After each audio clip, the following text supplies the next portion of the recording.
Welcome to VS ma'am channel. VS ma'am channel subscribe பண்ணாதவங்க subscribe பண்ணிக்கோங்க. பக்கத்தில் இருக்கிற பெல் பட்டனை கிளிக் பண்ணி பாருங்கள். இன்றைக்கி தக்காளி குழம்பு வைக்க போகிறோம். இந்த தக்காளி குழம்பு வைக்கிறதுக்கு நான் ஒரு இடத்துல கற்றுன்னு வந்தேன். அது எப்படின்னு கேட்டால் 95 வந்து நான் குழு ஆரம்பித்தேன். அப்போது ஒரு 60 அணிமீட்டர் தான் பவுடா தொண்டு நிறுவனத்தில் எங்களுக்கு ஆரம்பித்து பொள்ளாச்சிக்கிட்ட பயிற்சிக்கிட்டு போனாங்க.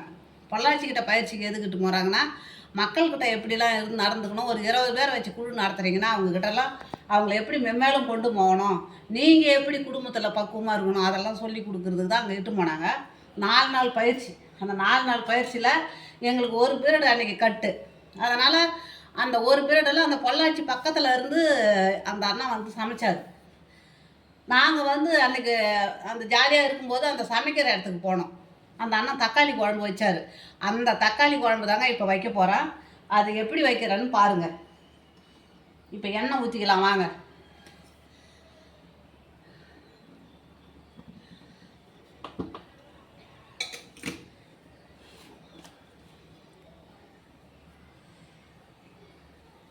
அவர் வித்தியாசமாக வச்சார். நான் வைக்கிறது ஒரு விதம்.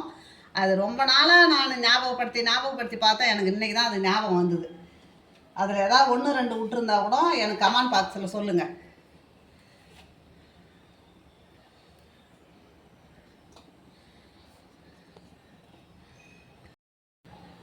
எண்ணெய் ஊற்றிருக்குறேங்க.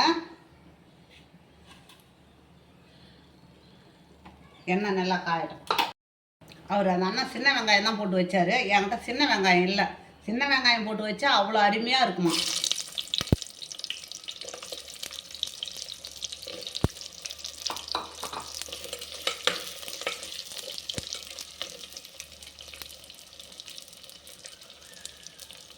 சின்ன வெங்காயம், கொத்தமல்லி, இப்போ மிளகு, இப்போ ஜீரகம், ஒரு ஸ்பூனு ஜீரகம், நம்ம காரத்துக்கு தகுந்த மாதிரி வத்த மிளகா,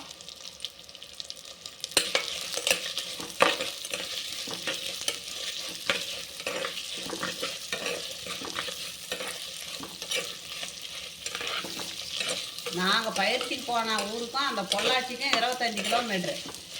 ஆனால் அந்த அண்ணன் வந்து சமைச்சார். அப்போது நாங்கள் அதை கிட்ட இருந்து பார்த்ததுனால தான் அது இவ்வளோ நாள் எனக்கு ஞாபகம் இல்லை. ஞாபகப்படுத்தி சரின்னு அதில் 1 2 விட்டுருந்தா பார்த்துக்கலாம்.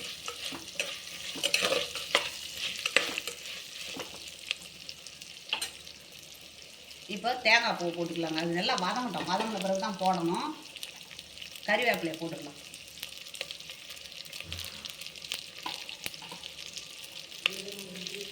போட்டுக்கலாங்க.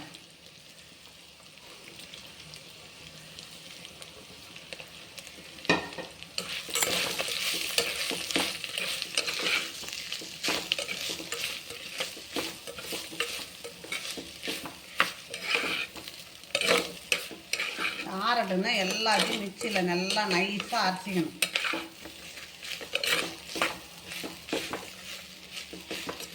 இப்போ அள்ளிக்கலாம்.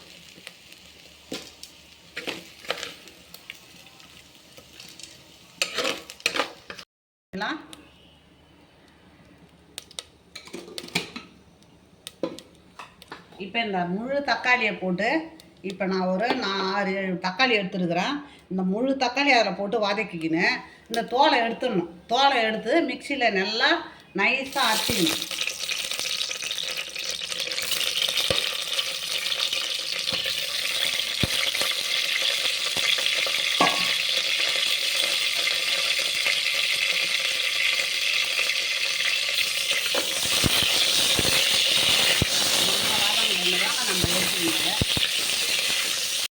பாதி தக்காளி வெந்துட்டு பாருங்க.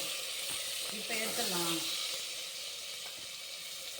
இந்த தோலை எடுத்துட்டு மிக்சியில் ஆட்டிக்கணும், நைஸாக ஆட்டிக்கணும். இப்போ இதெல்லாம் ஆறட்டுங்க. ஆறிட்டா அரைச்சிக்கிட்டு வந்து அப்புறம் நம்ம குழம்பு வைக்கிறத பார்க்கலாங்க. அரைச்சிட்டேன் பாருங்கள். இது மசாலா, நம்ம முதல்ல வறுத்தது மசாலா. இது தக்காளி அரைச்சிட்டேன் பாருங்கள். நைஸாக அரைச்சிட்டேன் பாருங்கள். இப்போ எண்ணெய் ஊற்றிக்கலாம்.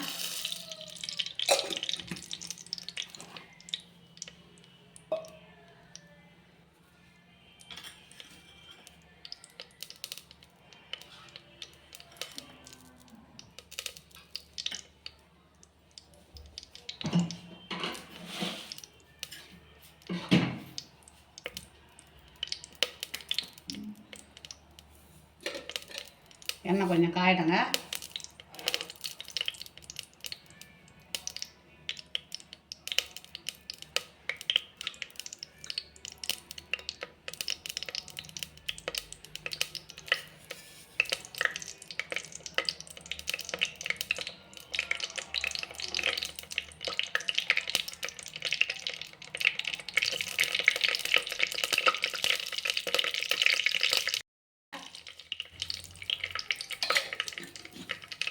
ஜீரகம் தேவையில்லை, நம்ம எல்லாமே இந்த பைன் பேஸ்ட்டில் வச்சு அரைச்சிருக்கிறோம், அதனால் ஜீரகம் தேவையில்லை.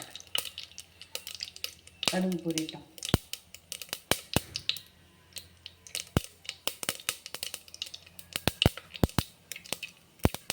இப்போ நம்ம கறிவேப்பிலையை போட்டுக்கலாம். இப்போ வெங்காயத்தை போட்டுக்கலாங்க.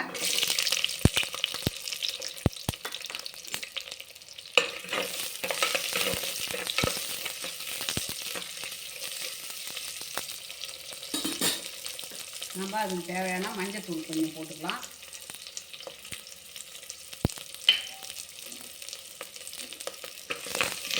தோலை சீவிட்டு வச்சுருக்கிறேன். இதெல்லாம் போடலைன்னா அப்படியே சட்னி மாதிரி இருக்கும், அதுக்காக தான் அந்த தேங்காய். இப்போ வேர்க்கடலை, பச்சை வேர்க்கடலை அவிச்சு வச்சுருக்கிறேன். பச்சை வேர்க்கடலை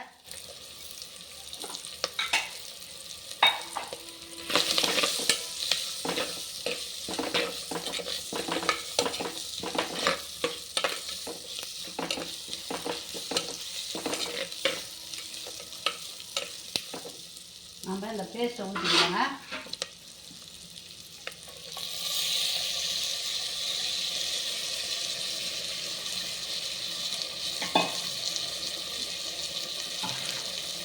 கொஞ்சம் தண்ணி ஊற்றி அது கொதிக்கிட்டோம். அதுக்கப்புறமா நம்ம தக்காளி பேஸ்ட்டை ஊற்றிக்கலாம்.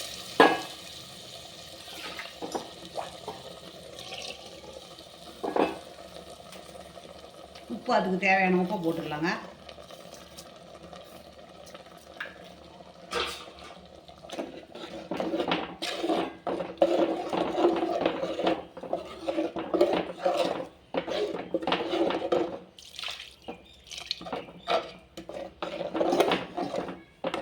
அது நல்லா கொதிக்கிட்டங்க. இப்போ மசாலா கொதிக்குதுங்க, நல்லா கொதிக்குது பாருங்கள் மசாலா. இப்போ நம்ம இந்த இடத்துல தான் நம்ம இப்போ அந்த தக்காளி பேஸ்ட்டை ஊற்றிக்கணும்.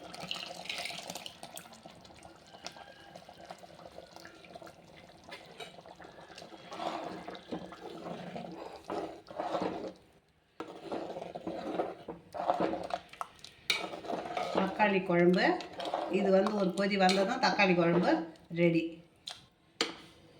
கொதி வரட்டும். இப்போ கொதிச்சிட்டான்னு பார்க்கலாங்க. நல்லா கொதிச்சுட்டு பாருங்கள். இப்போ இது இட்லிக்கு, தோசைக்கு, சப்பாத்திக்கு, பரோட்டாவுக்கு, நம்ம சாதத்துக்கு எல்லாத்துக்கும் இது வந்து அவ்வளோ ரொம்ப நல்லா இருக்குங்க. இப்போ நான் மல்லித்தழையை போட்டு வரேன்.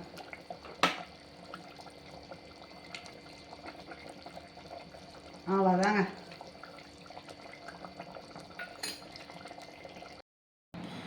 தக்காளி குழம்பு ரெடி ஆகிடுதுங்க. இது பிடிச்சிருந்ததுன்னா எனக்கு லைக் பண்ணுங்கள், கமெண்ட் பாக்ஸில் கமெண்ட் சொல்லுங்கள், சப்ஸ்கிரைபர் பண்ணுங்கள்.